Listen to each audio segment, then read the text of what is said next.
सभी बंधुओं को जय जय सिया राम। अर्थ सहित श्री सुंदरकांड पाठ के भाग 47 में आपका हार्दिक स्वागत है, आपका हार्दिक अभिनंदन है।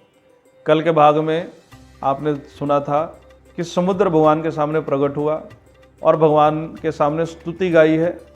और स्तुति गान में ढोल गवार शूद्र पशु नारी सकल ताड़ना के अधिकारी, इसके बारे में भी हमने कल चर्चा की थी कि कभी भी संतों के द्वारा लिखी हुई वाणियों को कभी राजनीतिक चश्मे से या धर्म के चश्मे से नहीं देखना चाहिए। उसको एक सामान्य भाव से पढ़ेंगे तो उसका अर्थ बिल्कुल स्पष्ट समझ में आएगा। और बात अगर समझाने की है तो अगर कोई व्यक्ति सोया हो तो उसको तो जगाना संभव है, लेकिन जो सोने का नाटक करे आप उसको जगा नहीं पाओगे। कोई समझना चाहे तो वो समझ जाएगा, संतुष्ट हो जाएगा, लेकिन जिसको विवाद करना है वो विवाद करेगा ही करेगा। ऐसे व्यक्ति को कभी समझाने का प्रयास मत करें, कन्नी काटिए, अपने रास्ते पर आगे बढ़िए। प्रभु प्रताप में जाब सुकाई, उतरहि कटकुना मोर बढ़ाई, प्रभु आज्ञा अपेल श्रुति गाई, करो सो बेग जो तुम ही सुहाई। प्रभु ये सब जड़ जीव होते हैं, आपकी आज्ञा से ही वैसे ही आचरण करते हैं जैसे ही आपने इनको आज्ञा दे रखी है। प्रभु आप मुझे बताइए मुझे क्या करना है, आपके संकल्प मात्र से ही मैं सूख जाऊंगा, बाकी तो बात बाद में है, आप बताएं मैं क्या करूं। अब भगवान राम ने बड़े सहज स्वभाव से पूछा है, सुनत विनीत बचन अति, कह कृपाल मुस्काई, जहि विधि उतरे कपिकट को, तात सो कहु ओ पाए। हे समुद्र, अब ये बताओ मेरी जो सेना है ये समुद्र पार करके लंका नगरी कैसे जाए। समुद्र हाथ जोड़कर कहने लगा, प्रभु आपके एक एक बाण में इतनी शक्ति है कि हजारों समुद्रों को सोख ले। आप मुझसे पूछ रहे हो कि मैं आपको बताऊं? प्रभु मैं समझ गया, आप चाहते हैं कि मेरी वाणी पवित्र हो जाए, इसलिए आप मुझसे पूछ रहे हैं। और आप यदि पूछ ही रहे हैं तो अब मैं बताता हूं कि कैसे सेना सागर पार होगी।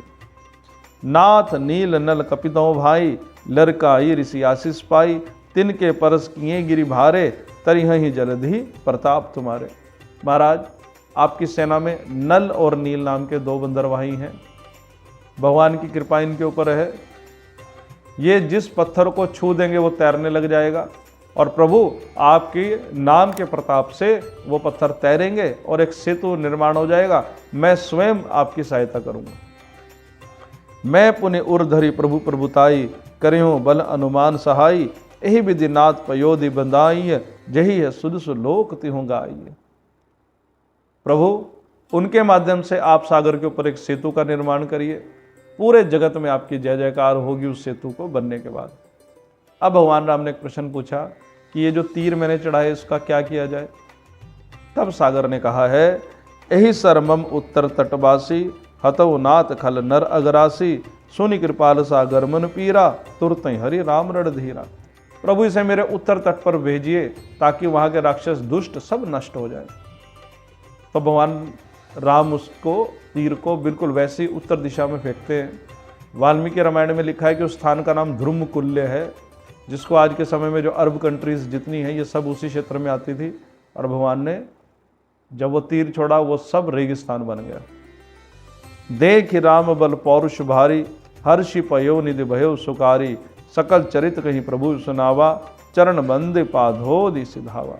भगवान राम का बल पौरुष देखकर समुद्र बड़ा प्रसन्न हुआ, राम जी के चरणों में प्रणाम किया और अपने स्थान पर समुद्र वापस लौट गया।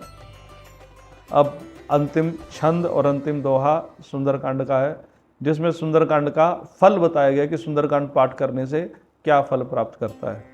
निज भवन गवन्यु सिंधु श्री रघुपति, यह मत भायऊ, यह चरित कलिमल हर जथामति, दास तुलसी गायऊ, सुख भवन संशय समन दमन विषाद, रघुपति गुणगना, तरि सकल आस भरोस गावहीं, सुनहि संतत सठ मना। श्री राम जी के चरणों की वंदना करके समुद्र अपने घर चला गया। उनकी सलाह भगवान श्री राम को बहुत अच्छी लगी है। अब यह चरित्र कलयुग के समस्त पापों को नष्ट करने वाला है।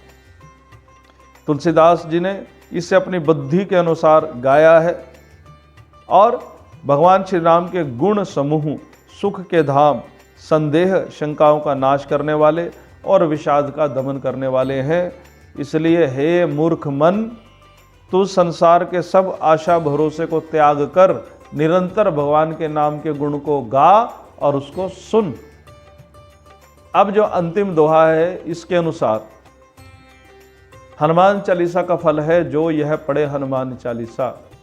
लेकिन सुंदरकांड का फल जो है पढ़ने के साथ साथ केवल आप सुन भी लेंगे तो सुनने मात्र से ही सब कुछ हो जाएगा, क्योंकि लिखा है सकल सुमंगलदायक रघुनायक गुणगान।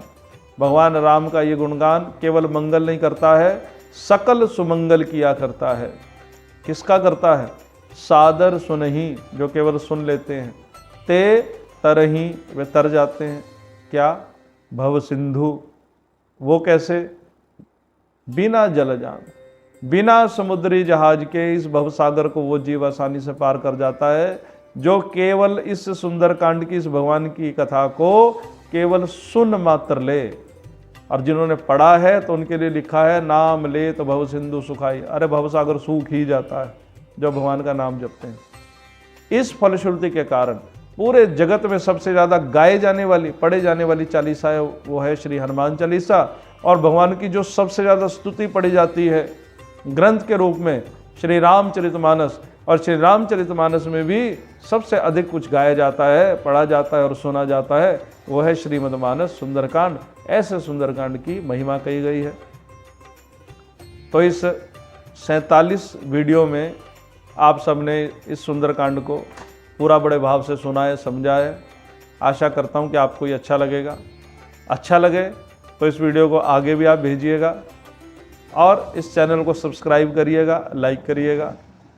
अंत में केवल एक ही बात, सकल सुमंगलदायक रघुनायक गुणगान, सादर सुनहि ते तरहि भव सिंधु बिना जलजान। तुमरे भजन राम को पावें तो जन्म जन्म के दुख बिसरावें। सब सुख लहें तुम्हारी सरना, तुम रक्षक काहू को डरना। इति श्रीमद् रामचरितमानसे सकल कलि कलुष विध्वंसने पंचम सोपान समाप्त। श्री सुंदरकांड समाप्त। बोले राजा रामचंद्र भगवान की जय। बोले श्री हनुमान जी महाराज की जय। बोले पूज्यपाद गोस्वामी तुलसीदास जी महाराज की जय। नमो पार्वती पतयः हर हर महादेव। आप सबको मेरी ओर से जय जय सिया राम।